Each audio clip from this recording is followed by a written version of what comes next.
Hello everyone. जैसे drama start होता है तो हम फैमिली मिंगजू को देखते हैं और मिंगजू इस टाइम बहुत सैड हो रही थी और सोचती है कि मेरी फैमिली हैप्पीएस्ट फैमिली हुआ करती थी, मगर आज ये बात मुझे सपना लग रही है। और 12 साल पहले मिंगजू ऑर्फनेज में रहती थी और जब वो 6 ईयर की थी तो लू फैमिली के तीनों यंग मास्टर ऑर्फनेज आते हैं तो बोलते हैं कि हम तुम्हें अडॉप्ट कर रहे हैं और आज से तुम हमारी लिटिल सिस्टर हो। और मिंगजू खुश होने लगती है कि उसे फैमिली का प्यार मिलेगा। और जब वो लू फैमिली आती है तो उसका हर डे हैप्पीएस्ट डे होता, क्योंकि ना सिर्फ तीनों भाई बल्कि पेरेंट्स उसे प्रिंसेस की तरह ट्रीट करते और उसकी हर बर्थडे वो बहुत प्यार से मनाते। और मिंगजू की 16 बर्थडे होती है तो लू फैमिली उसकी बर्थडे सेलिब्रेट कर रही थी। मॉम उसे बोलती है कि आज तुम्हें हमारे साथ रहते 10 ईयर्स हो चुके हैं। मिस्टर लू बोलता है कि 2 साल बाद हमारी लिटिल प्रिंसेस 18 की हो जाएगी तो मैं इसकी बर्थडे पार्टी में अपने सब फ्रेंड्स को बुलाऊंगा।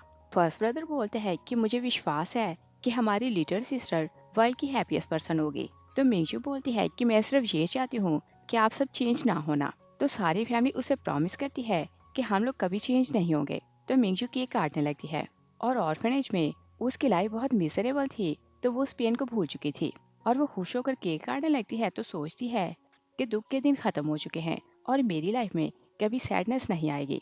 और फिर हम प्रेजेंट में देखते हैं, मिंगजू सोचती है कि मुझे नहीं पता था कि खुशियों की एक्सपायरी डेट होती है, क्योंकि जैसे वो 16 की होती है तो लू फैमिली को उनकी बायोलॉजिकल बेटी मिल जाती है और लू फैमिली अपनी बेटी को घर लाती है तो वो उससे मिलकर बहुत खुश हो रहे थे और मिंगजू ऊपर खड़े उन्हें देख रहे थे और वो सैड होने लगती है तो सोचती है कि क्या ये मुझे अब मोहब्बत देंगे कि नहीं। मिस्टर लू अपनी बेटी शिंग को बोलते हैं कि 16 ईयर तुमने बाहर बहुत सफर किया, मगर अब तुम्हें खुशियाँ मिलेंगी और कोई तुम्हें हर्ट नहीं करेगा। और भाई भी प्रॉमिस करते हैं कि अब से हम तुम्हें प्रोटेक्ट करेंगे और तुम्हारा हार्ड टाइम खत्म हो चुका। और जैसे शिंग घर आती है तो लू फैमिली मिंगजू को भूल जाती है और मिंगजू को ये बात कुछ दिन में समझ आ जाती है कि जो खुशियां मैं एंजॉय कर रही थी वो एक्चुअली किसी और की थी। और शिंग जैसे ही घर आती है तो वो मिंगजू से नफरत करने लगती है और वो क्योंकि चाहती थी कि मिंगजू लू फैमिली से चली जाए तो दिन रात उसे फ्रेम कर दे।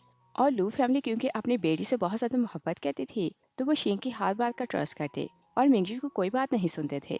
और फ्लैश होकर देखते हैं कि शिंग मिंगजू को अकेले देखती है तो जोर से उसे स्लैप करती है और बोलती है कि तुम एक चोर हो और तुमने मेरी फैमिली और मेरे हिस्से की खुशियां चुरा ली हैं।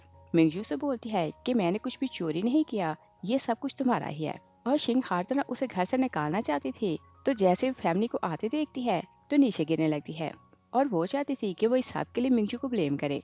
और मिंगजू उसे गिरने से बचाने लगती है तो उसका हाथ पकड़ती है, मगर दोनों एक साथ में नीचे गिरती हैं। और लू फैमिली अंदर आती है तो सब लोग शिंग के लिए वरीड होने लगते हैं और शिंग इनोसेंट बनकर बोलती है कि सिस्टर, अगर तुम नहीं चाहती कि मैं लू हाउस में रहूं तो मैं वापस चली जाती हूँ। मिंगजू से बोलती है कि तुम सीढ़ियों से खुद गिरी हो, मैंने तुम्हें हिट नहीं किया था।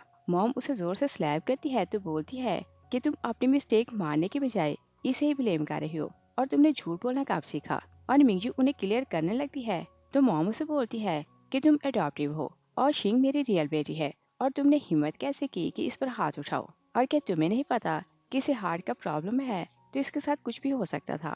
और बोलती है कि तुम इतनी क्रूअल कैसे बन गई। फर्स्ट ब्रदर बोलते हैं कि अच्छा होता कि हम तुम्हें अडॉप्ट ना करते। डैड उसे वार्न करते हैं कि अगर फिर ऐसा हुआ तो हम तुम्हें घर से निकाल देंगे। मिंगजू उनकी बातें सुनकर सैड होने लगती है और उसे ये बात समझ जाती है कि लू फैमिली में अब वो नहीं रह सकती। और फर्स्ट ब्रदर एक साइंटिस्ट है और वे एक रिसर्च सेंटर के साथ काम करता था और उसने एक नया प्रोजेक्ट मिंगजू स्लीप प्लान इंट्रोड्यूस करवाया था, मगर इसके लिए उसे वॉलंटियर नहीं मिला था। और फर्स्ट ब्रदर को प्रोजेक्ट इंट्रोड्यूस करवाए 5 ईयर्स हो चुके थे और वॉलंटियर ना मिलने के कारण उसे सक्सेस नहीं मिली थी। और मिंगजू एक तो लाइफ से निराश हो चुकी थी, दूसरे वो अपने फर्स्ट ब्रदर को रीपे करना चाहती थी तो वो रिसर्च सेंटर जाती है और वो साइंटिस्ट से बात करती है तो कॉन्ट्रैक्ट साइन करती है। और साइंटिस्ट क्योंकि ऑलरेडी जानता था कि वो मिस्टर लू की सिस्टर है, वो उसे कॉन्ट्रैक्ट ला कर देते हैं तो बोलते हैं कि आपने बोला है कि आपकी इन्फॉर्मेशन कॉन्फिडेंशियल रखी जाए, मगर मैं चाहता हूँ कि आप अपनी फैमिली को बताएं कि आप यहाँ पार्टिसिपेट कर रही हैं। मगर मिंगजू बोलती है कि मैं उन्हें नहीं बताना चाहती। साइंटिस्ट उससे बोलते हैं कि ओके, आपके पास 3 डेज हैं और अगर आप ये कॉन्ट्रैक्ट कैंसिल करना चाहती हैं तो आप फिर से सोच लें। और बोलते हैं कि मेरा कॉन्टैक्ट नंबर आपके पास है, अगर आपको पार्टिसिपेट ना करना हो तो मुझे कॉल करके बता देना। मिंजू सैड होकर सोचती है कि बिग ब्रदर, आपने मुझे इतना प्यार दिया और फैमिली ने 12 साल मेरी केयर की है तो ये उसकी प्राइस होगी। और वो कॉन्ट्रैक्ट लेती है तो वहाँ से चली जाती है। और दूसरी साइड पर देखते हैं कि तीनों भाई शिंग को कार में बिठा के ले जा रहे थे और शिंग को हार्ट में प्रॉब्लम हुआ था, तो वो लोग हॉस्पिटल जा रहे थे। फर्स्ट ब्रदर उसे बोलते हैं कि मैंने तुम्हें बोला था कि घर रुककर वेट करना, तुमने बाहर खड़े होकर वेट क्यों किया। तो सेकंड उसे बोलते हैं कि क्या तुम्हें नहीं पता कि हार्ट प्रॉब्लम बहुत रिस्की होता है और तुम भागा ना करो। तो शिंग बोलती है कि तुम तीनों मेरे साथ हो तो मुझे प्रॉब्लम कैसे हो सकता है। थर्ड ब्रदर बोलते हैं कि तुम हमारी रियल सिस्टर हो तो तुम्हारा मुकाबला कोई नहीं कर सकता और हम सिर्फ तुम्हारी ही केयर करेंगे। और ये रोड रिसर्च सेंटर वाला था, तो मिंजू वहीं से गुजर रही थी, मगर वो भाइयों की कार नहीं देखती और वो वरीड होने लगती है कि 3 दिन बाद मुझे सबको छोड़कर यहाँ से चले जाना है। और सोचती है कि 3 दिन बाद मेरी बर्थडे है, तो मुझे लगता है कि कोई मेरे साथ नहीं होगा।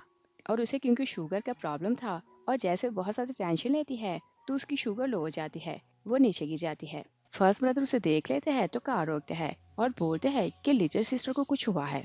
और शिंग नहीं चाहती थी कि वो लोग जाकर उसकी हेल्प करें, तो वो प्रिटेंड करने लगती है कि उसके हार्ट में पेन हो रहा है। और थर्ड ब्रदर अपनी सिस्टर को लेकर कुछ ज्यादा ही पोजेसिव था, तो वो बिग ब्रदर को बोलते हैं कि आप जानते हैं कि मिंगजू नाटक करती रहती है, तो हमें उसकी परवाह करने की जरूरत नहीं। और बोलते हैं कि ये इसका रोज का काम है और आप कार स्टार्ट करें। और शिंग की कंडीशन अच्छी नहीं, हमें इसे हॉस्पिटल ले जाना है। और शिंग भी प्रिटेंड करने लगती है कि उसे कुछ ज्यादा ही पेन है। थर्ड ब्रदर कार का शीशा नीचे करते हैं तो मिंजू को आस होने लगती है कि शायद वो उसे हॉस्पिटल लेकर जाएं।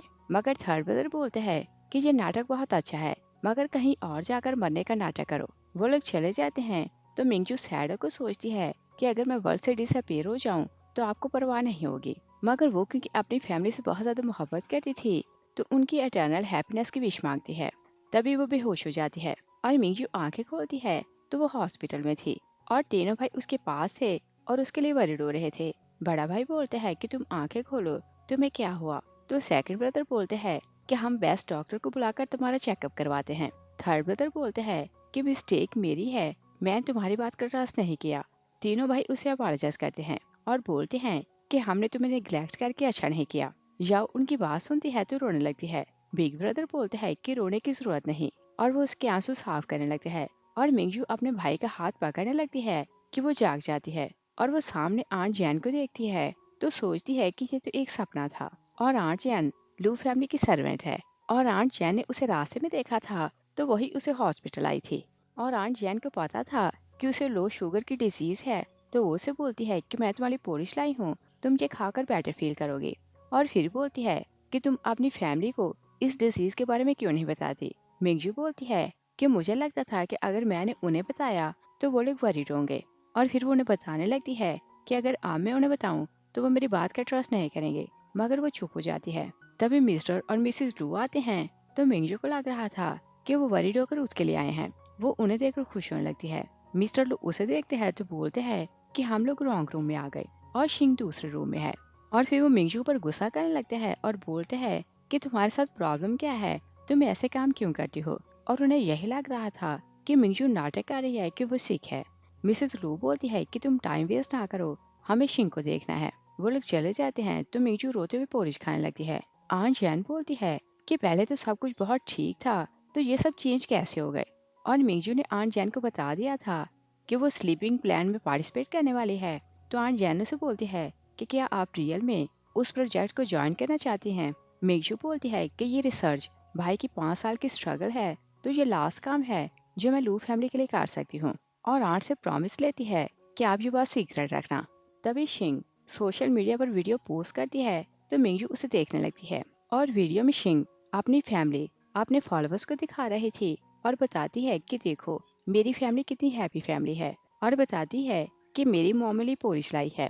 और फिर वो मिसेस लू को बोलती है कि क्या ये सिर्फ मेरे लिए है। तो मोमो से बोलती है कि हाँ, मैंने इसमें से किसी को एक स्पून भी नहीं दिया। तो शिंग व्यूज को बोलती है कि देखो फैमिली इसे कहते हैं और ये लोग मेरे साथ कितने नाइस हैं। और मैं थोड़ा सा सिक हुई तो ये सब वरीड होकर हॉस्पिटल आए। थर्ड ब्रदर बोलता है कि तुम हमारी रियल सिस्टर हो, तो हम तुम्हें हॉस्पिटल के रूम में अकेला कैसे छोड़ सकते थे। और लोग वीडियो देखते हैं तो एक लड़की कमेंट करती है कि काश ऐसे भाई मेरे भी होते। शिंग उसका मैसेज पढ़ती है तो लाइव ब्रॉडकास्ट में बोलती है कि नहीं, ऐसे भाई सिर्फ मेरे पास हैं, किसी और को नहीं मिल सकते। और मिक्जू वीडियो देखती है तो बहुत सैड होने लगती है और वो याद करने लगती है कि यही तीनों भाई थे जो उसे प्रिंसेस बोला करते थे। और जब उसे स्कूल से छुट्टी होती तो तीनों भाई बाहर खड़े उसका वेट कर रहे होते और तीनों आर्ग्यू किया करते थे कि आज सिस्टर मेरी कार में बैठेगी। और मिंजू जैसे स्कूल से बाहर आती थी तो वो डिसाइड करती थी कि वो किसके साथ बैठेगी। और मिंजू पास को याद करती है तो बहुत रोने लगती है और सोचती है कि स्टार्ट ही से मैं सिर्फ सब्स्टिट्यूट थी तो मुझे इतना रोना क्यों आ रहा है। और दूसरी साइड पर देखते हैं कि फर्स्ट ब्रदर को रिसर्च सेंटर से कॉल आती है कि वॉलंटियर मिल गया है। वो बहुत खुश होते हैं तो बोलते हैं कि 5 साल के बाद मुझे वॉलंटियर मिला तो ये बहुत बड़ी बात है। और पूछते हैं कि वॉलंटियर का नाम क्या है। तो साइंटिस्ट उसे बताता है कि आपने ऑर्डर दिया था कि इन्फॉर्मेशन सीक्रेट रखी जाए तो हम वो किसी को नहीं बता सकते। तो फर्स्ट ब्रदर बोलते हैं कि हाँ, मैंने ही रूल बनाया था और हम उसकी इन्फॉर्मेशन किसी और को नहीं देंगे और इवन हम लोग भी उसे नहीं जान सकते। और फिर बोलते हैं कि हम उसकी फैमिली को कॉम्पनसेशन देंगे। साइंटिस्ट बोलते हैं कि वॉलंटियर ने बोला है कि वो ऑर्फन है। फर्स्ट ब्रदर फोन बंद करते हैं तो ऑर्फन का वर्ड याद करके वो मिंगजू को याद करने लगते हैं। वो उसके लिए वरिड होने लगते हैं तो बोलते हैं कि मैं मिंगजू को देखने जा रहा हूँ। डैड बोलते हैं कि तुम्हारी सिस्टर यहाँ है तो तुम लोग इसके पास रुको। फर्स्ट ब्रदर बोलते हैं कि वो 12 साल हमारे साथ रही है तो हमें उसकी फिक्र हो रही है। शिंग बोलती है कि डैड, मुझे अकेले रहने की आदत है, शायद सिस्टर को केयर की ज्यादा जरूरत है और आप इन्हें जाने दें। और फर्स्ट ब्रदर जाने लगते हैं तो सेकंड बोलते हैं कि मुझे भी चलना है। तो तीनों वहां से चले जाते हैं। उधर मिंगजू बहुत ज्यादा रोने लगती है तो आंट जैन को बोलती है कि जब मैं ऑर्फनेज में थी तो मुझे नहीं लगता था कि कभी मेरी फैमिली होगी, मगर हैमस ने मुझे रिवार्ड दिया तो मुझे फैमिली मिल गई। और तब मुझे रियलाइज हुआ कि फैमिली के साथ रहने से लाइफ बहुत स्वीट होती है, मगर हर चीज़ की एक्सपायरी होती है तो मेरी खुशियों की भी एक्सपायरी डेट थी। और फिर बोलती है कि अगर मुझे दूसरी लाइफ मिले तो मैं कभी इनकी फैमिली मेंबर ना बनूं। तीनों भाई बाहर खड़े थे तो उसके बाद उनको गुस्से में आते हैं। थर्ड ब्रदर गुस्से में दरवाज़ा खोलते हैं तो बोलते हैं कि हमें नहीं पता था कि तुम हमें इतना डिसलाइक करती हो। मिंगजू बोलने लगती है तो सेकंड ब्रदर बोलते हैं कि पेरेंट्स ने हमें रोका कि हम तुम्हें देखने ना आए, मगर हमने उनकी बात नहीं मानी और अपनी सिस्टर को अकेले छोड़कर तुम्हें देखने आए। और अच्छा होता कि हम यहाँ ना आते और ना ही तुम्हारी हार्टलेस बातें सुनते। फर्स्ट ब्रदर बोलते हैं कि हमने 12 साल तुम्हें इतना प्यार दिया मगर तुमने हमें निराश किया। मिंगजू बोलती है कि मेरा वो मतलब नहीं था। थर्ड ब्रदर जोर से उसका बाजू पकड़ते हैं तो बोलते हैं कि बताओ तुम्हारा मतलब क्या था। और बहुत गुस्से में वो उसका बाजू ट्विस्ट करते हैं तो आंट जैन बोलती है कि इसका बाजू छोड़ दो और बोलती है कि इसने हमेशा लू फैमिली को अपनी फैमिली समझा है। और इवन और वो मिंगजी स्लीप प्लान का बताने लगती है तो मिंजू उन्हें रोक लेती है और भाइयों से अपोलोजाइज करती है और बोलती है कि नाराज होने की जरूरत नहीं। और वो उन्हें क्लियर करने लगती है कि उसने कभी शिंग को हर्ट नहीं किया। और फिर वो सोचती है कि ये लोग मुझसे इतनी नफरत करते हैं तो मैं कुछ भी बोलूँ ये किसी बात का विश्वास नहीं करेंगे। जब एक डॉक्टर आता है तो बोलते हैं कि सैकी यांग बासर की करीना मिल गई। वो लोग खुश होने लगते हैं। सेकंड ब्रदर मिंजू को बोलते हैं कि तुम हमेशा से बोला करती थी कि मैं वर्ल्ड को तुम्हारी आंखों से देखूं, मगर देखो मुझे अपनी आंखें मिल जाएंगी तो मैं वर्ल्ड को खुद से देख पाऊंगा और अब मुझे तुम्हारी आंखों से देखने की जरूरत नहीं। और मिंजू सैड होती है तो पास को याद करने लगती है और वो लू फैमिली में आती है तो सेकंड ब्रदर चाहे ब्लाइंड था वो उसकी बहुत केयर करता और उसे हर काम में हेल्प चाहिए होती थी। और जब वो कभी ठोकर खाकर गिरने लगता तो मिंजू से बोलती कि अब से मैं आपकी आंखें बनूंगी और वो हर जगह उसे साथ रखती ताकि उसका भाई हार्ट ना हो। और फिर हम प्रेजेंट में देखते हैं मिंजू सैड को सोचती है कि आपको तो पता ही नहीं कि आप वर्ल्ड को मेरी आंखों से देखेंगे। और उसने एक्चुअली एग्रीमेंट साइन किया था कि जब वो प्रोजेक्ट के लिए पार्टिसिपेट करने जाए तो जाने से पहले उसकी आंखें उसके भाई को डोनेट की जाएं। मगर ये बात भी उसने सीक्रेट रखी थी और लू फैमिली नहीं जानती थी कि वो उनके लिए कितना ज्यादा सेक्रीफाई कर रही है। फर्स्ट और थर्ड ब्रदर बोलते हैं कि हमारी खुशी तो डबल हो गई क्योंकि एक तो हमारे भाई को आंखें मिल रही हैं और दूसरा प्रोजेक्ट के लिए वॉलंटियर मिल गया। आंट जैन सैड होती है तो मिंशू को देखने लगती है। थर्ड ब्रदर बोलता है कि 3 दिन के बाद हम लोग सेलिब्रेशन करने वाले हैं क्योंकि लू फैमिली के लिए ये बहुत बड़ा दिन है। मिंजू सैड होती है तो सोचती है कि तुम लोग ये बात भूल चुके हो कि 3 दिन बाद मेरी बर्थडे है और अगर तुम लोगों को पता चले कि डोनर और वॉलंटियर मैं ही हूँ तो क्या तुम लोग सॉरी फील करोगे। फर्स्ट ब्रदर बोलते हैं कि मिंजू तुम पार्टी में जरूर आना क्योंकि आफ्टर ऑल प्रोजेक्ट का नाम तुमसे बिलोंग करता है। तीनों चले जाते हैं तो मिंजू सैड होकर रोने लगती है और वो 8 लोगों के साथ घर आती है तो सामने क्रिस्टल के शूज पड़े थे। वो उन्हें देखकर खुश होने लगती है क्योंकि शूज उसके साइज के थे। आंट जैन बोलती है कि आपको लगता था कि आपके भाई आपकी परवाह नहीं करते, मगर तीनों को याद था कि आपकी बर्थडे है तो शायद ये आपके लिए सरप्राइज है। और मिंजू को लग रहा था कि शायद ये शूज़ उसके लिए हैं। वो एक शू को पकड़ लेती है और पास को याद करने लगती है, और बचपन में वो सिंड्रेला की स्टोरी पढ़ रही थी, तो वो बुक में क्रिस्टल के शूज़ देखती है। वो फर्स्ट ब्रदर को बोलती है कि ऐसे सैंडल सिर्फ स्टोरी में होते हैं और ये सिर्फ प्रिंसेस पहनती है। तो फर्स्ट ब्रदर उसे बोलते हैं कि जब तुम ये चेन की हो जाओ तो मैं तुम्हारे लिए क्रिस्टल के सैंडल बनवाऊंगा, क्योंकि तुम भी हमारी प्रिंसेस हो। और फिर हम प्रेजेंट में देखते हैं मिंजू सब कुछ याद करती है, तो उसे लग रहा था कि फर्स्ट ब्रदर ने अपना प्रॉमिस पूरा किया। तभी शिंग आती है तो शू उसके हाथ से पकड़ लेती है और उसे हिट करके दूर करती है, तो बोलती है कि क्या आप मेरी चीज़ों चुराना चाहती हो। तीनों भाई आते हैं तो शिंग बोलती है कि देखिए इसने मेरे शूज गंदे कर दिए और ये इन्हें चुरा रही थी। फर्स्ट ब्रदर गुस्सा करते हैं तो मिंजू को बोलते हैं कि क्या तुम मैनर्स भूल चुकी हो और पूछे बिना किसी चीज को टच क्यों किया। मिंजू सॉरी करती है तो बोलती है कि मुझे लगा कि ये शूज मेरे लिए हैं। फर्स्ट ब्रदर बोलते हैं कि तुम्हें ऐसे क्यों लगता है कि इस घर में जो भी चीज आए वो तुम्हारी है। मिंजू सैड को सोचती है कि मुझे लगा कि इन्होंने अपना प्रॉमिस पूरा किया तो मेरे लिए शूज बनवाए, मगर वो तो शायद बचपन का एक स्टूपिड सा प्रॉमिस था। शिंग बोलती है कि सिस्टर, अगर तुम्हें ये शूज अच्छे लगे हैं तो तुम ये ले लो, और मैं तो वैसे भी ऐसे शूज पहनना डिजर्व नहीं करती। मॉम डैड आते हैं तो मॉम उसे बोलती है कि तुम हमारी प्रिंसेस हो और ये शूज क्या, अगर तुम बोलो तो मैं पूरी शॉप खरीदूं। डैड मिंगजू को बोलते हैं कि तुम शूज साफ करो और शिंग से अपॉलोजाइज करो, और मिंगजू बहुत सैड होने लगती है तो सोचती है कि यही फैमिली थी जो उसे प्रिंसेस की तरह ट्रीट करती थी, और आज शूज के पैर के कारण सब लोग उसे डांट रहे हैं। और फ्लैशबैक में देखते हैं कि मिंगजू की बर्थडे थी तो सारी फैमिली उसके लिए खुश हो रही थी, और इस टाइम वो लोग बाहर थे। डैड उसे बोलते हैं कि तुम्हें क्या चाहिए तुम मुझे बताओ, और डैड तुम्हारी हर विश पूरी करेगा, और अगर तुम बोलो तो मैं स्टार्स तोड़ कर भी ला सकता हूँ। मॉम उसे बोलती है कि तुम हमारी प्रेशियस डॉटर हो तो तुम बेस्ट डिजर्व करती हो। मिंगजू बोलती है कि मेरी विश सिर्फ ये है कि हमारी सारी फैमिली एक साथ रहे। और फिर हम प्रेजेंट में देखते हैं मिंगजू सोचती है कि सिर्फ मुझे ही पास की बातें याद हैं, ये सब तो भूल चुके हैं, और सोचती है कि मैं आउटसाइडर हूँ और ये इनकी रियल बेटी है। और वो शू को अपने स्लीव से साफ करती है तो शिंग को बोलती है कि फिर ऐसा नहीं होगा। शिंग फर्स्ट ब्रदर को बोलती है कि मुझे ये शूज़ बहुत अच्छे लगे। फर्स्ट ब्रदर मिंगजू को बोलते हैं कि अगर तुम्हें ये शूज़ अच्छे लगे हैं तो मैं तुम्हारे लिए भी ऑर्डर करता हूँ।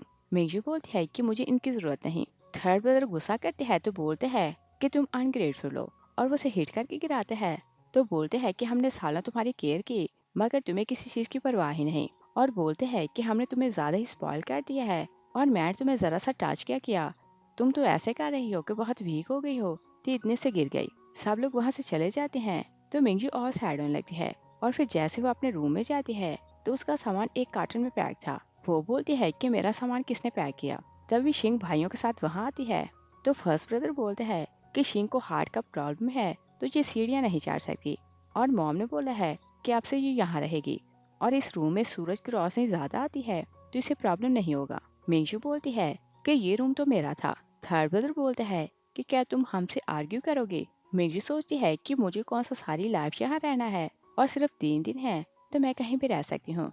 वो बोलती है कि ओके, मैं शिंग के रूम में चली जाती हूँ। शिंग बोलती है कि मुझे अच्छा नहीं लगता कि कोई मेरी चीज़ों को टच करे, तो तुम मेरे रूम में नहीं रह सकती। मिंजू बोलती है कि फिर मैं कहाँ जाऊँ। तो फर्स्ट ब्रदर बोलते हैं कि तुम गेस्ट रूम में चली जाओ। आंट जैन आती है तो बोलती है कि गेस्ट रूम के कनेक्शन में प्रॉब्लम है तो लाइट नहीं चल रही, तो भाइयों से बोलते हैं कि तुम लाइट ठीक करवा लो। आंट जैन बोलने लगती है तो मिंजू बोलती है कि मैं वहाँ रह लूंगी, और वो बॉक्स उठाने लगती है तो बॉक्स बहुत हैवी था, उसे अकेले नहीं उठाया जाता। फर्स्ट ब्रदर बोलते हैं कि क्या मैं हेल्प करूँ, और वो उसकी हेल्प के लिए आगे नहीं आता और सिर्फ ऐसे ही बोल रहा था। मिंजू बोलती है कि मुझे हेल्प की जरूरत नहीं।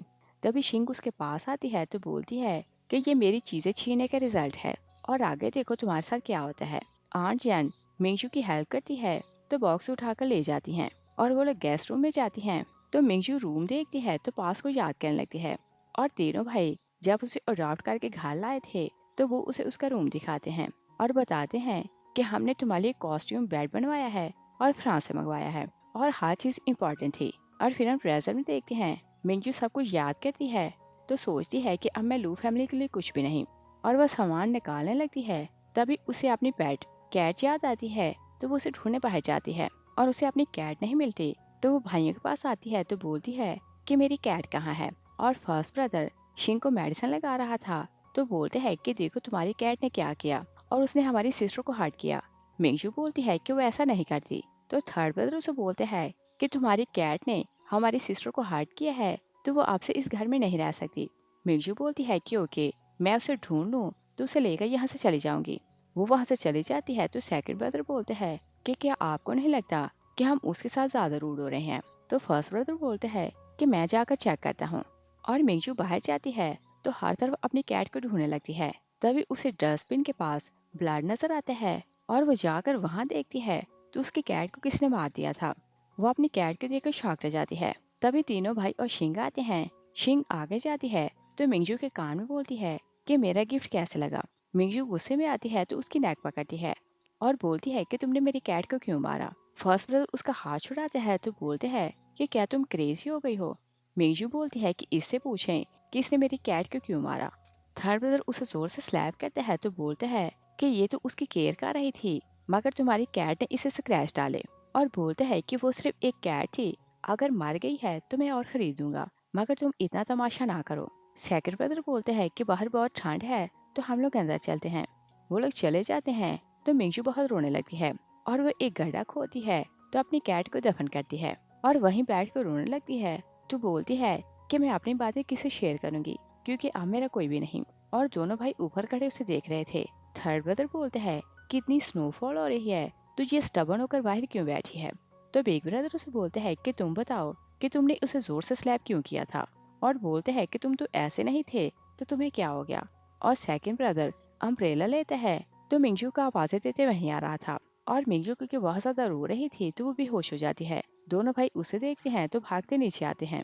और मिंजू जागती है तो तीनों भाई उसके लिए वरीड हो रहे थे और उसे यही लग रहा था कि वो फिर से सपना देख रही है, क्योंकि वो उसकी केयर नहीं कर सकते। मगर तीनों भाई रियल में उसके सामने थे। थर्ड ब्रदर सॉरी कहते हैं तो बोलते हैं कि मुझे तुम पर हाथ नहीं उठाना चाहिए था। और फिर उसे ड्रेस दिखाते हैं तो बोलते हैं कि ये हम तीनों ने तुम्हारे लिए बनवाई है। और उसे बताते हैं कि आज का दिन हमारे लिए स्पेशल है तो तुम ये ड्रेस पहना। और मिंशु को लग रहा था कि शायद उन्हें उसकी बर्थडे याद है तो ये ड्रेस उसकी बर्थडे का गिफ्ट है। वो बोलती है कि क्या आपको याद है कि आज क्या दिन है। थर्ड ब्रदर बोलते हैं कि हाँ, आज मिंजू स्लीपिंग प्लान की सेलिब्रेशन है और लू फैमिली के लिए बहुत बड़ा दिन है। मिंजू उनकी बात सुनकर सैड हो जाती है। तभी फर्स्ट ब्रदर मिंजू के सराहने एक बॉक्स देखते हैं तो वो उसे खोलने लगते हैं और इसमें उसका डेथ सर्टिफिकेट था। और इससे पहले कि वो बॉक्स खोलता, मेड आती है तो बताती है कि शिंग के हार्ट में पेन हो रही है। थर्ड ब्रदर मिंजू को बोलते हैं कि हम उसे हॉस्पिटल लेकर जा रहे हैं तो तुम रेडी होकर आना और पार्टी से फ्री होकर मैं तुम्हें नई कैट ला दूंगा।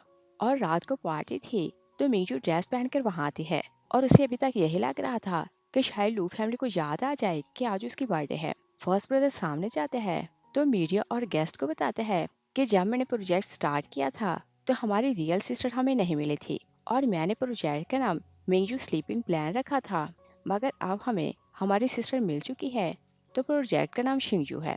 और वो नहीं चाहता था कि उसके बाद मिंजू को कितना डिसाइड कर रही है। मिंजू सोचती है कि इसका मतलब ये कि आपने मुझे हमेशा के लिए फैमिली से निकाल दिया। और शिंग के अपने सर्कल के फ्रेंड से जो उसके साथ पार्टी में आए थे। तो शिंग का एक जानने वाला सेकंड ब्रदर को देखते हैं तो पूछता है कि क्या ये रियल में ब्लाइंड है और लू फैमिली इतनी रिच है तो इसके लिए डोनर कोई नहीं मिला। और वो ट्रस्ट नहीं करता कि सेकंड ब्रदर ब्लाइंड है। शिंग बोलती है कि ओके, मैं प्रूव करके दिखाती हूँ कि वो रियल में ब्लाइंड है।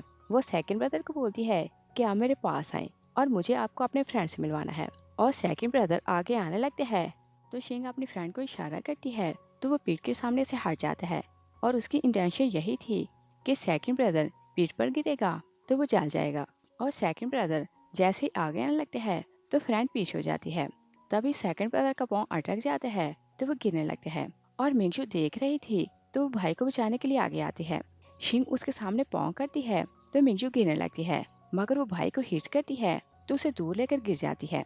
और शिंग मिंजू को ब्लेम करने लगती है कि तुमने मेरे भाई को हर्ट करने की कोशिश की और तुम इसे ग्रिल पर गिराना चाहती थी। मिंजू बोलती है कि मैं भाई को हर्ट नहीं करना चाहती थी। तो मिस्टर शिया बोलते हैं कि हम सब यहाँ गवाह हैं, मिंजू ने सेकंड यंग मास्टर को हर्ट करने की कोशिश की है। मिंजू बोलती है कि मैंने तो इन्हें बचाया है। तो सेकंड ब्रदर बोलते हैं कि तुम बोल रही हो कि मैं ग्रिल पर गिरने वाला था, और अगर सामने ग्रिल होती तो क्या शिंग मुझे ना बताती। और बोलते हैं कि वो मेरी सिस्टर है तो मुझे हर्ट नहीं कर सकती और तुमने जानबूझकर मुझे हिट किया। मिंजू उसकी बात सुनकर सैड होने लगती है और उसकी शुगर लो होने लगती है तो उसका सर घूमने लगता है और वो अपनी मेडिसिन निकालने लगती है। तभी शिंग आगे आती है तो उसके कान में बोलती है कि आज मैं तुम्हें घर से निकाल दूंगी। और वो उसका हाथ पकड़ती है तो ऐसे गिरती है कि सबको यही लगे कि मिंगजू ने उसे हिट किया है। और लू फैमिली उसके लिए वरीड होने लगती है तो सब लोग उसकी हेल्प को आते हैं। मॉम मिंगजू को हिट करती है तो बोलती है कि तुमने मेरी बेटी को हर्ट करने की हिम्मत कैसे की। थर्ड ब्रदर मिंगजू का बाजू जोर से पकड़ते हैं तो बोलते हैं कि तुम हमारी मोहब्बत का एडवांटेज ले रही हो। मिंगजू से बोलती है कि मेरा हाथ छोड़ो, मुझे मेडिसिन लेनी है। शिंग बोलती है कि मैं सबसे अपोलोजाइज करती हूँ कि मेरे कारण पार्टी खराब हुई। डैड बोलते हैं कि तुम अपोलोजाइज क्यों करोगी, और मिंगजू को बोलते हैं कि अपोलोजाइज तुम करो। सेकंड ब्रदर अपने भाई को बोलते हैं कि इसकी आवाज़ ठीक नहीं लग रही, तो देखो इसे क्या हुआ। मगर थर्ड ब्रदर को मिंगजू की कंडीशन नजर नहीं आ रही थी। मिंगजू अपना हाथ छुड़ाती है तो जल्दी से मेडिसिन निकालती है और खा लेती है। और वो थोड़ा रिलैक्स फील करने लगती है कि शिंग एक फोक उठाकर उसके पास आती है और उसने फोक को छुपाया हुआ था। वो मिंगजू के कान में बोलती है कि देखना, आज मैं तुम्हें घर से निकाल दूंगी। और फिर उसे गुस्सा दिलाने को बोलती है कि क्या तुम्हें पता है कि मैंने तुम्हारी कैट को कैसे तड़पा कर मारा। मिंगजू गुस्से में आती है तो उसका हाथ पकड़ने लगती है और शिंग के हाथ में फोक था। वो मिंगजू को हाथ पकड़ती है तो खुद को हर्ट करती है और फोक मिंगजू के हाथ में छोड़ देती है। और सब मिंगजू के हाथ में फोक देखते हैं तो बोलते हैं कि ये तो इसे जान से मारने वाली थी। डैड मिंगजू को जोर से स्लैप करते हैं तो थर्ड ब्रदर बोलते हैं कि तुम्हें लू फैमिली में लाना हमारी लाइफ की सबसे बड़ी मिस्टेक है। मिंगजू उनकी बात सुनती है तो कुछ नहीं बोलती क्योंकि वो जानती थी कि कोई उसकी किसी बात का विश्वास नहीं करेगा। डैड गुस्से में आते हैं तो बोलते हैं कि आज से लू फैमिली तुमसे सारे रिलेशन तोड़ रही है। और 2 साल में मिंगजू को ये बात समझ आ गई थी कि वो लोग उसके लिए अब कुछ नहीं। तो वो भी बोलती है कि ओके, मैं भी आपसे सारे रिलेशन तोड़ रही हूँ। फर्स्ट ब्रदर बोलते हैं कि डैड गुस्से में है तो तुम ऐसा ना बोलो। थर्ड ब्रदर बोलते हैं कि अगर तुम जाना चाहती हो तो ये सोच कर जाना कि फिर कभी वापस ना आना। मिंगजू ओके बोलती है तो गुड बाय बोलकर चली जाती है। सेकंड ब्रदर बोलते हैं कि तुम लोग इसे रोको, ये अकेली कहाँ जाएगी, और तुम लोग भी जानते हो कि हमारे अलावा कोई इसका फ्रेंड भी नहीं। थर्ड ब्रदर डैड को बोलते हैं कि माना हम उससे नाराज हैं, मगर आपने सारे रिलेशन क्यों तोड़े और आपकी बात से उसका दिल टूट गया, और बताएं वो अकेली कहाँ जाएगी। डैड बोलते हैं कि मैंने तो गुस्से में ऐसी बात बोली, तो उसने ये क्यों बोला कि वो भी सारे रिलेशन तोड़ रही है। और फिर बोलते हैं कि पहले भी ऐसी बातें होती रहती हैं तो उसे दिल पर नहीं लेगी और वो वापस आ जाएगी। और मिंगजू घर जाती है तो आंट जैन ने उसके लिए नूडल्स बनाई थी और ये बर्थडे नूडल्स थी। मिंगजू सैड होती है तो रोते हुए खुद को बर्थडे विश करती है तो थोड़ी सी नूडल्स टेस्ट करती है और फिर वो आंट को बोलती है कि मेरे साथ चलें, और उसे 2 बैंक कार्ड देती है तो बोलती है कि ये मेरी सारी लाइफ की सेविंग है। आंट लेने से मना करती है तो मिंगजू बोलती है कि मैं इन सब का क्या करूँगी। और फिर वो सीक्रेट रूम जाती है तो वहाँ बॉक्स रखती है, और इस रूम में चारों बहन भाई ने बॉक्स रखा था जहाँ वो अपने दिल की बात एक पेपर पर लिखते तो बॉक्स में डाल देते थे। और मिंगजू वहाँ जाती है तो भाइयों के लिखे हुए नोट्स पढ़ने लगती है, और फिर वो सैड होती है तो सोचती है कि ये सब झूठे प्रॉमिस थे, और वो सैड होकर चली जाती है। और दूसरी साइड पे देखते हैं कि फोटोग्राफर लू फैमिली को बोलती है कि आप लोग फैमिली फोटो बनवाएं, मगर वो लोग मिंगजू का वेट कर रहे थे। शिंग अपनी फैमिली को बोलती है कि मैं थक चुकी हूँ तो जल्दी से पिक्चर बनवाएं।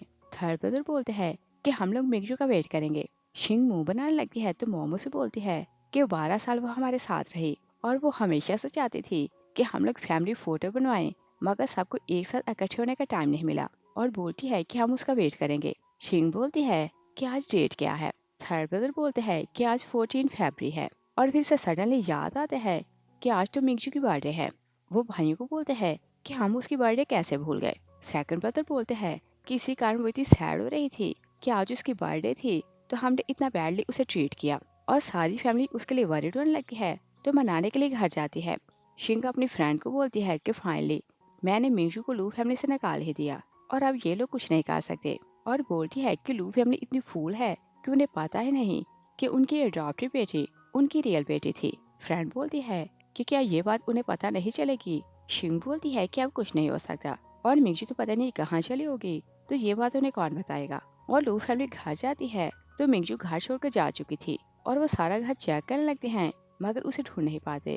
और वो लोग गेस्ट रूम में जाते हैं तो लाइट ऑन करने की कोशिश करते हैं मगर लाइट नहीं जलती। वो लोग आंट लो को बुलाते हैं तो बोलते हैं कि यहाँ लाइट क्यों नहीं। आंट लो बोलती है कि मैंने बताया तो था कि यहाँ की बिजली खराब है। थर्ड ब्रदर बोलते हैं कि क्या आपको नहीं पता कि हमारी सिस्टर को अंधेरे से डर लगता है, और गुस्सा करने लगते हैं कि आपने बिजली ठीक क्यों नहीं करवाई। आंट लो बोलती है कि ये तो सिर्फ डार्कनेस है, जब आप लोगों ने उसे 24 घंटे स्टोर रूम में बंद किया तो वो मरने वाली थी। और ये अंधेरा तो उसके लिए कुछ भी नहीं। मिस्टर लू बहुत सैड होने लगते हैं तो बोलते हैं कि उसने हमारी बेटी को बुली किया, तो मुझे लगता था कि मुझे उसे लेसन सिखाना चाहिए और इसी कारण मैंने उसे स्टोर रूम में बंद किया था। और दूसरी साइड पर देखते हैं कि मिंजू जब लैब जाती है तो एग्रीमेंट के हिसाब से वो अपनी आंखें निकलवा देती है और उसे ट्रायल के लिए भेज दिया जाता है।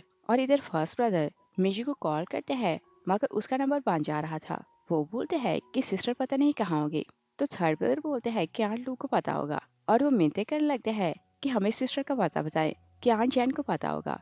मगर आंट जैन सोचती है कि मैंने मिंजू से प्रॉमिस किया है तो मैंने कुछ नहीं बता सकती और उन्हें कुछ टाइम रोकना चाहती थी। तो बोलती है कि शायद वो कुछ दिन अकेले रहना चाहती है तो खुद ही वापस आ जाएगी। तीनों भाई उनकी बात सुनकर रिलैक्स होते हैं तो बोलते हैं कि हाँ वो वापस जरूर आएगी और जब वो वापस आएगी तो हम उसे अपॉलोजाइज करेंगे। और एंड जैन को बहुत गुस्सा था तो सोचती है कि तुम लोग भी टेस्ट करो कि किसी का वेट करना कैसा लगता है। मिसिज लू सेकंड यंग मास्टर को बोलती है कि डॉक्टर ने बोला है कि कल तुम्हारा ऑपरेशन है तो तुम पहले अपनी सर्जरी करवाओ। तो थर्ड ब्रदर खुश होकर बोलते हैं कि हाँ, जब सिस्टर वापस आए और उसे पता चले कि तुम देखने लगे हो तो सोचो वो कितनी खुश होगी। तो सेकंड ब्रदर खुश हो जाते हैं और बोलते हैं कि मैं कल ही सर्जरी करवाऊंगा। फर्स्ट ब्रदर बोलते हैं कि तुम जानते हो कि वो तुमसे इतनी मोहब्बत करती थी कि वो हमेशा से बोला करती थी कि अगर उसे अपनी आंखें तुम्हें देना पड़े तो वो तुम्हें आंखें दे सकती है मगर तुम्हें ब्लाइंड नहीं देख सकती। सेकंड ब्रदर बोलते हैं कि अगर कभी मुझे अपनी सिस्टर की आंखों से देखना पड़े तो मैं हमेशा के लिए ब्लाइंड रहना चाहता हूँ मगर सिस्टर की आंखें कभी नहीं लूंगा। और फिर हम देखते हैं कि सेकंड ब्रदर का ऑपरेशन सक्सेसफुल होता है और जिस दिन उसकी बैंडेज उतरती है तो वो पहली बार अपनी फैमिली को देख रहा था। भाई उसे अपने अपने बारे में बताने लगते हैं। मॉम इमोशनल होती है तो बोलती है कि जिसने अपनी आंखें तुम्हें डोनेट की हैं हमें उसका थैंक्स करना चाहिए। तो फर्स्ट ब्रदर बोलते हैं कि मैंने हॉस्पिटल से कॉन्टैक्ट किया तो उन्होंने बोला कि डोनर अपना नाम नहीं बताना चाहता। तो सेकंड ब्रदर बोलते हैं कि ओके, तुम हॉस्पिटल को बोलना कि मैं थैंक्स का लेटर लिखना चाहता हूँ तो वो लोग डोनर को दे दें। तभी शिंग आती है तो वो प्रिटेंड करती है कि वो सेकंड ब्रदर के लिए खुश है। तभी डॉक्टर आते हैं तो बोलते हैं कि मिस मिंगजू चेकअप के लिए क्यों नहीं आई। लू फैमिली हैरान लगती है तो मिस्टर लू पूछता है कि उसे क्या प्रॉब्लम है। डॉक्टर बोलते हैं कि क्या आपको नहीं पता कि उन्हें स्फेयर लो शुगर का प्रॉब्लम है, अगर उनका इलाज ना हो तो वो कोमा में जा सकती हैं या फिर उनकी डेथ हो सकती है। सब लोग डॉक्टर की बात सुनते हैं तो शॉक हो जाते हैं। थर्ड ब्रदर बोलते हैं कि इसी कारण वो पार्टी वाली रात रिक्वेस्ट कर रही थी कि पहले मुझे मेडिसिन खाने दो और वो खुद को ब्लेम करने लगते हैं कि मैंने उसका ट्रस्ट क्यों नहीं किया। और फिर सभी खुद को ब्लेम करने लगते हैं कि शायद हमने उसे मिसट्रीट किया। सेकंड ब्रदर बोलते हैं कि मुझे घर जाना है और वो घर जाते हैं तो सारे घर को देखकर याद करने लगते हैं कि जब भी वो गिरने लगता तो उसकी सिस्टर हर टाइम उसके पास होती और उसे हार्ट होने से बचाती। और वो सब याद करके इमोशनल हो रहा था। और फिर वो बोलते हैं कि मुझे सीक्रेट बेस जाना है। तीनों भाई सीक्रेट रूम में आते हैं तो सेकंड ब्रदर वहाँ एक बनी देखते हैं तो बोलते हैं कि ये तो वही है जो मैंने लिटिल सिस्टर को गिफ्ट किया था। और फिर बॉक्स खोलते हैं तो वहाँ लिखे नोट पढ़ने लगते हैं और चारों बहन भाई के बॉक्स सेपरेट थे। और वो लोग मिंगजू वाला बॉक्स खोलते हैं तो मिंगजू ने वहाँ नोट्स लिखे थे और एक में लिखा था कि जब मैं ऑर्फनेज में थी तो मुझे नहीं पता था कि खुशी क्या होती है और एक दिन तीनों भाई मुझे अडॉप्ट करके घर लाए तो फैमिली देखकर मुझे लगा कि ये एक सपना है और मेरा हर दिन खुशियों भरा रहने लगा और मैं तीनों भाइयों के लिए प्रिंसेस थी और मैं चाहे कोई भी स्टूपिड काम करती मेरे भाई मुझे देखकर खुश होते। और स्कूल में जब मैं परफॉर्म करती तो चाहे मेरी परफॉर्मेंस बैड होती तो भाई मुझे इनकरेज करते। और जब मैं बड़ी हुई तो भाइयों ने एडवांस में मेरे लिए वेडिंग ड्रेस बनवाई ताकि वो देखें कि उनकी सिस्टर वेडिंग ड्रेस पहनकर कैसी लगती है। और उसने पहला परफ्यूम और एक ही गिफ्ट और हर चीज़ के बारे में डिटेल लिखी थी। वो सब पढ़ते हैं तो सैड होने लगते हैं। तभी वो मिंजू का रखा बॉक्स खोलने लगते हैं कि बाहर से आवाज़ें आने लगती है तो तीनों बाहर भागते हैं। और आंट जैन मिंजू का सामान वहाँ से ले जाने लगती है तो शिंग स्क्रैप बुक निकालती है तो बोलती है कि ये तो वेस्ट है। आंट जैन उसे स्क्रैप बुक छीनने लगती है मगर शिंग उसे जला देती है। तीनों भाई आते हैं तो उस पर गुस्सा करने लगते हैं। सेकंड ब्रदर बोलते हैं कि ये हमारी 12 साल की यादें थी तो तुमने इसे जलाया क्यों। और मिंगजू फैमिली पिक्चर्स काट के इसमें लगाती थी और साथ में मेमोरीज नोट करती थी। शिंग बोलती है कि मैं आपकी सिस्टर हूँ तो उसके लिए सॉरी फील क्यों कर रहे हैं और ये सिर्फ पिक्चर्स हैं तो फिर से लग सकती हैं। थर्ड ब्रदर शिंग पर गुस्सा करते हैं तो बोलते हैं कि तुम हमारी सिस्टर जैसी नहीं बन सकती और बोलते हैं कि तुम यहाँ से चली जाओ। शिंग गुस्से में वहाँ से चली जाती है। थर्ड ब्रदर बोलते हैं कि सिस्टर वापस आए तो मैं उसे अपॉलोजाइज करूंगा और शिंग ने उसकी कैट को मार दिया है तो मैं वैसे ही कैट लाकर उसे दूंगा। और वो इतनी नाइस है कि हम उसे अपोलोजाइज करें तो वो मान जाएगी। तो सेकंड ब्रदर बोलते हैं कि क्या कैट की कोई पिक्चर पास है। तो फर्स्ट ब्रदर बोलते हैं कि हम फुटेज देखते हैं तो कोई ना कोई पिक्चर मिल जाएगी। और वो स्टडी में जाते हैं तो कैट की फुटेज ढूंढने लगते हैं। तभी एक फुटेज उनके सामने आती है तो वो लोग उसे देखने लगते हैं और वीडियो देखकर शॉक हो जाते हैं कि शिंग जैसे ही घर आई थी तो वो मिंगजू को ब्लेम करने लगती है कि ये घर और फैमिली मेरी है, तो तुमने मुझसे सब कुछ चुराया और मैं ये सब वापस लूंगी। और फिर वो सब वार्न करती है कि तुम मेरी फैमिली से दूर रहा करो। तभी भाई आते हैं तो बोलते हैं कि सब लोग घूमने के लिए बाहर चलते हैं। मिंगजू उनके साथ नहीं जाती। सब लोग चले जाते हैं तो मिंगजू रोने लगती है। थर्ड ब्रदर वीडियो देखते हैं तो बोलते हैं कि उस टाइम हम लोग यही समझते थे कि हमारी सिस्टर घर आई है तो वो जेलस है, तो इसी कारण हमसे दूर रहती है। मगर हमें नहीं पता था कि शिंगू से फोर्स करती थी कि वो हमसे दूर रहे। और फिर वो कैट वाली वीडियो ढूंढने लगते हैं। कैट उन्हें नजर आती है मगर उसका फेस क्लियर नहीं था। और वो वीडियो प्ले करते हैं तो हैरान रह जाते हैं कि शिंग आती है तो कैट को उठाकर नीचे मारती है। कैट की डेथ हो जाती है तो शिंग अपने नेल से अपने दूसरे बाजू को स्क्रैच करती है। तो भाई हैरान होने लगते हैं और वो शॉक्ड हो जाते हैं और बोलते हैं कि उसने झूठ बोला कि कैट ने उसे हर्ट किया। सेकंड ब्रदर बोलते हैं कि जैसे ये दिखती है ये तो उससे ऑपोजिट लग रही है। फर्स्ट ब्रदर बोलते हैं कि क्या पता कि शिंग का रियल फेस यही हो और वो मिंगजू को फ्रेम करती रही हो और हमने उसकी हर बात का ट्रस्ट कर लिया। तो सेकंड ब्रदर बोलते हैं कि हम उसकी किसी बात का विश्वास नहीं करते थे, तो इसी कारण उसने हमें कुछ भी बताना छोड़ दिया। थर्ड ब्रदर गुस्से में आते हैं तो बोलते हैं कि मैं शिंग को जान से मार दूंगा। और शिंग मिंगजू के रूम में जाती है तो उसी एक ड्रेस पहनती है तो बोलती है कि मैं तुम्हारा सब कुछ छीन ही लिया। तभी भाई आते हैं तो थर्ड ब्रदर बोलते हैं कि हमने तुम्हें मना किया था कि मिंगजू की चीजों को टच ना करना। तभी मॉम डैड आते हैं तो मॉम बोलती है कि इसे डांटने की जरूरत नहीं और मिंगजू वापस आए तो हम उसकी नई ड्रेसेस लेंगे। थर्ड ब्रदर बोलते हैं कि आपको पता है कि 2 साल इसने मिंगजू को फ्रेम किया और उसे हर बात के लिए ब्लेम किया और हम थे कि हमने उसकी किसी बात का ट्रस्ट नहीं किया। और फिर बोलते हैं कि इसने उसकी कैट को मार दिया और झूठ बोला कि इसे तो कैट के बारे में पता ही नहीं। शिंग बोलती है कि ये झूठ है। थर्ड ब्रदर बोलते हैं कि हमने वीडियो में सब कुछ देख लिया है तो झूठ बोलने की जरूरत नहीं। और फिर वो उसके गले में नेकलेस देखते हैं तो बोलते हैं कि तुमने तो बोला था कि इसे मिंगजू ने चुराया, तो ये वापस कैसे आया। और फ्लैशबैक में देखते हैं कि शिंग अपना नेकलेस छुपा लेती है तो मिंगजू को ब्लेम करती है कि इसने मेरा नेकलेस चुराया और बोलती है कि वो मेरा वेलकम गिफ्ट था तो मुझे वापस करो। और मिंगजू के पास नेकलेस था नहीं तो वो इसे रिटर्न कैसे करती। और मिस्टर लू बहुत गुस्से में आते हैं तो मिंगजू को स्टोर रूम में लॉक कर देते हैं। और फिर हम प्रेजेंट में देखते हैं सबको रिग्रेट होने लगते हैं कि हमने उसकी कोई बात नहीं सुनी थी। मिस्टर लू बोलते हैं कि उसकी एज सेरेमनी आने वाली है तो वो सेरेमनी में जरूर आएगी और हम उसे मना लेंगे। और फैमिली को ट्रस्ट होने लगते हैं कि वो एज सेरेमनी में आएगी, तो वो सब कुछ प्लान करने लगते हैं। और जिस दिन एज सेरेमनी थी टीवी पर ऐड दी जाती है जिसमें लिए मिंगजू के लिए मैसेज था कि आपकी फैमिली आपको मिस कर रही है तो आप घर आएं। और सारी फैमिली मिंगजू के लिए गिफ्ट मंगवाती है तो उसके आने का वेट कर रहे थे। और शिंग ऊपर खड़ी सब कुछ देख रही थी तो सोचती है कि ये सब कुछ मेरा है, उसे कुछ भी नहीं मिलना चाहिए। और लू फैमिली वेट करती रहती है मगर मिंगजू घर नहीं आती। तभी कोरियर वाला आता है तो बोलते हैं कि लेटर आया है। और मिंगजू ने तो ऑलरेडी सब कुछ प्लान किया हुआ था तो उसने लेटर पहले से भाई को लिखा हुआ था। सेकंड ब्रदर लेटर पढ़ता है जिसमें मिंगजू ने लिखा हुआ था कि आपको मुझे ढूंढने की जरूरत नहीं कि मैं कौन हूँ और आपकी आंखों की रोशनी वापस आ गई तो मैं आपके लिए खुश हूँ। सेकंड ब्रदर कोरियर वाले को बोलते हैं कि मैंने हॉस्पिटल की रिक्वेस्ट की थी कि ये लेटर डोनर को दें मगर आपने इसे मेरे एड्रेस पर पोस्ट क्यों कर दिया। तो कोरियर वाला बोलता है कि डोनर का एड्रेस यही है। सेकंड ब्रदर शॉक रह जाते हैं तो उसे डाउट होने लगते हैं कि ये आंखें मिंगजू की हैं।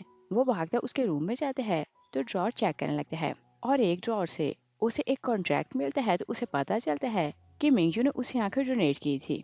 वो अग्रेसिव होने लगते हैं तो बोलते हैं कि मुझे अपनी सिस्टर को आंखें वापस करनी है। फर्स्ट ब्रदर उसे रोकते हैं मगर सब लोग सैड होने लगते हैं कि हमने मिंगजू को गलत समझा। फर्स्ट ब्रदर बोलते हैं कि मिंगजू के पास अब आंखें भी नहीं तो वो अकेली बाहर कैसे रह रही है।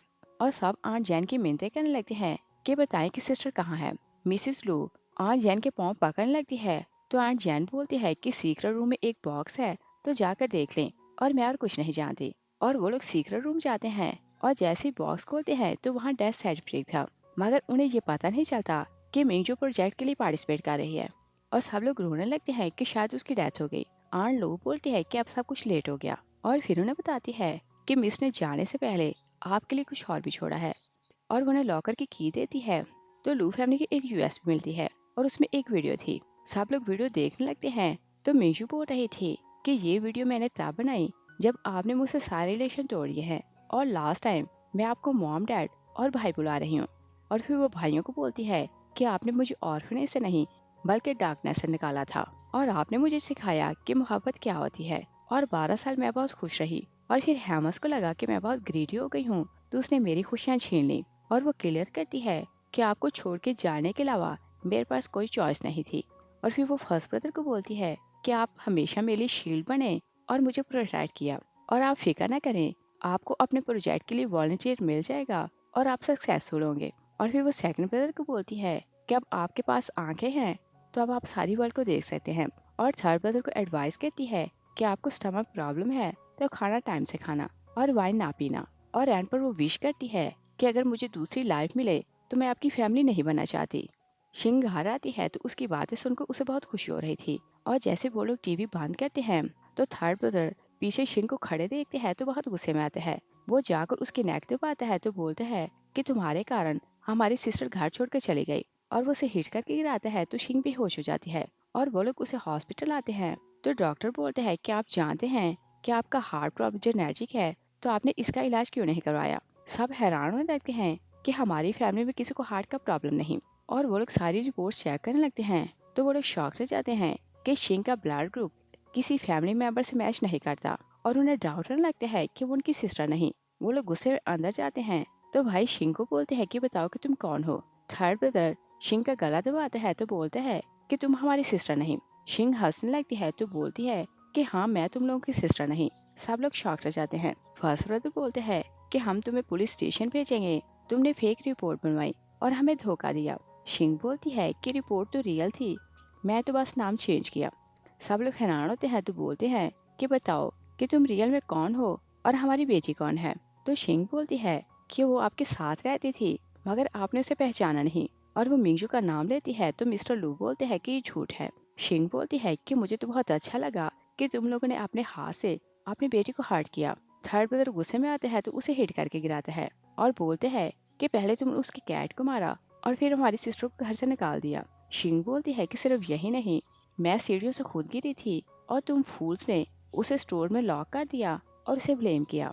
और फिर वो सब कन्फेस करने लगती है और बोलती है कि सेकंड ब्रदर को मैं हर्ट करना चाहती थी तो पिट पर इसे गिराने की कोशिश की, मगर उसने इसे जलने से बचा लिया। और फिर मैंने उसका हाथ पकड़कर खुद को स्टैब किया ताकि तुम लोग खुद उसे घर से निकाल दो, और तुम लोगों ने वैसा ही किया। और फिर वो थर्ड ब्रदर को बोलती है कि तुम बोलते हो कि तुम उससे बहुत मोहब्बत करते हो, मगर तुम्हें तो चांस चाहिए होता था कि वो छोटी सी मिस्टेक करे तो तुम उसे डांटो या फिर जान से मार दो, और क्या इसे मोहब्बत कहते हैं। और फिर वो फर्स्ट ब्रदर को बोलती है कि तुम तो अपनी सिस्टर की मोहब्बत में इतने अंधे हो गए कि जैसा मैं बोलती तुम वैसे कर दे, और इसे कोई चीज़ नहीं देते थे। इवन मैं उसकी चीज़ पर भी हाथ रखती तो तुम उठाकर मुझे दे देते, और क्या इसे मोहब्बत कहते हैं। और फिर वो मॉम डैड को ब्लेम करने लगती है और बोलती है कि अगर वो तुम लोगों की अडॉप्टेड बेटी थी तो भी तुम लोगों ने उसे ऐसे हर्ट क्यों किया। फर्स्ट ब्रदर गार्ड्स को बुलाते हैं तो बोलते हैं कि इसे मेंटल असाइलम ले जाओ। और सब लोग बारी बारी खुद को ब्लेम करने लगते हैं तो फिर घर आते हैं और घर को लेकर वो मिंजू को फिर से याद करते हैं तो खुद को ब्लेम करने लगते हैं। फर्स्ट ब्रदर बोलते हैं कि मेरा दिल बोलता है कि मेरी सिस्टर हमारी नहीं और हमें उसे ढूंढना पड़ेगा। और वो दिन रात उसे ढूंढते रहते हैं मगर वो उसे ढूंढ नहीं पाते। तीनों भाई सैड होते हैं तो रोड के किनारे बैठ जाते हैं। और फिर हम देखते हैं कि मिस्टर लू देर रात ड्रिंक करने लगते हैं तो फर्स्ट ब्रदर देर रात स्मोकिंग करने लगते हैं। और थर्ड ब्रदर टाइम से खाना नहीं खाता था तो उसका स्टमक का प्रॉब्लम बढ़ता जा रहा था और घर में कुछ भी ठीक नहीं चल रहा था। और 3 मंथ ऐसे ही बीत जाते हैं। एक दिन फर्स्ट ब्रदर बोलते हैं कि अगर सिस्टर की डेथ हो जाती तो भी हमें कोई ना कोई क्लू मिलता, और ना हमें ये क्लू मिला है कि वो जिंदा है और ना ही उसके मरने का क्लू मिला। तभी सडनली वो मिंजू की बातों को याद करते हैं क्योंकि फर्स्ट ब्रदर को जब वॉलंटियर नहीं मिल रहा था तो मिंजू ने बोलती है कि आप फिक्र ना करें, मैं बड़ी हो जाऊं तो आपकी वॉलंटियर मैं बनूंगी। फर्स्ट ब्रदर बोलते हैं कि इससे अच्छा होगा कि मैं फेल हो जाऊं और तुम कभी वॉलंटियर ना बनना। और वो सब याद करते हैं तो सोचते हैं कि मैंने खुद ये रूल पास किया था कि हम वॉलंटियर की इंफॉर्मेशन सीक्रेट रखेंगे और इवन टीम मेंबर में से किसी को उसके बारे में पता नहीं चलेगा और इसकी सारी इंफॉर्मेशन अरेज की जाएगी। और वो सारे क्लू जोड़ने लगते हैं तो उसे समझ आती है कि मिंगजू ने उस प्रोजेक्ट में पार्टिसिपेट किया है और उसकी सारी इन्फॉर्मेशन अरेज हो चुकी है, तो इसी कारण उसे ढूंढ नहीं पा रहे और सोचते हैं कि जिस दिन मिंगजू डिसअपेयर हुई उसी दिन ट्रायल स्टार्ट हुआ था। वो भागता लैब चला जाता है, तो सारी फैमिली भागते उसके पीछे जाती है। फर्स्ट ब्रदर इन चार साइंटिस्ट को बोलते हैं कि क्या वॉलंटियर मेरी सिस्टर है। साइंटिस्ट बोलते हैं कि आपने ऑर्डर पास किया था कि वॉलंटियर की इंफॉर्मेशन सीक्रेट रखी जाए, तो मैं आपको नहीं बता सकता। मिस्टर और मिसिस रू उसकी रिक्वेस्ट करते हैं कि हमारी बेटी लाइफ से निराश हो चुकी थी और हमारे कारण उसने ऐसा किया, और बोलते हैं कि बताओ कि क्या हमारी बेटी पार्टिसिपेट कर रही है। तो साइंटिस्ट हाँ बोलता है। थर्ड ब्रदर बोलते हैं कि इस प्रोसेस को स्टॉप करो, और बोलते हैं कि मैं तो इंस्टीट्यूट डिस्ट्रॉय कर दूंगा। फर्स्ट ब्रदर बोलते हैं कि इतना एग्रेसिव होने की जरूरत नहीं, और सेटअप एक बार स्टार्ट हो जाए तो इसे स्टॉप नहीं किया जा सकता, वरना वॉलंटियर की डेथ हो जाएगी। और वेट करने के अलावा उनके पास दूसरा ऑप्शन नहीं था, तो वो 30 ईयर के लिए वेट करते रहते हैं। और फिर हम 30 साल बाद का सीन देखते हैं। स्लीप प्रोजेक्ट सक्सेसफुल रहता है, तो न्यूज़ में बताया जा रहा था कि वॉलंटियर बिल्कुल ठीक है, और लू फैमिली ने कोरिना का ऑलरेडी अरेंज किया हुआ था। तो जैसे ही मिंगजू वापस आती है तो सबसे पहले उसकी आंखों का ऑपरेशन होता है, और आज उसकी आंखों की बैंडेज उतरती है। तो डॉक्टर लू फैमिली को बोलते हैं कि आज आप उससे मिल सकते हैं। और मिंगजू जैसे वार्ड से बाहर आती है तो सारी फैमिली उसे देखने लगती है। भाई से बोलते हैं कि हमारे साथ घर चलो। मिंगजू बोलती है कि क्या हम एक दूसरे को जानते हैं, और वो उन्हें पहचानने से मना करती है, तो खुशी खुशी वहाँ से चली जाती है। मगर सारी फैमिली सैड हो रही थी। इस सीन के साथ ही मूवी फिनिश हो जाती है। Thanks for watching.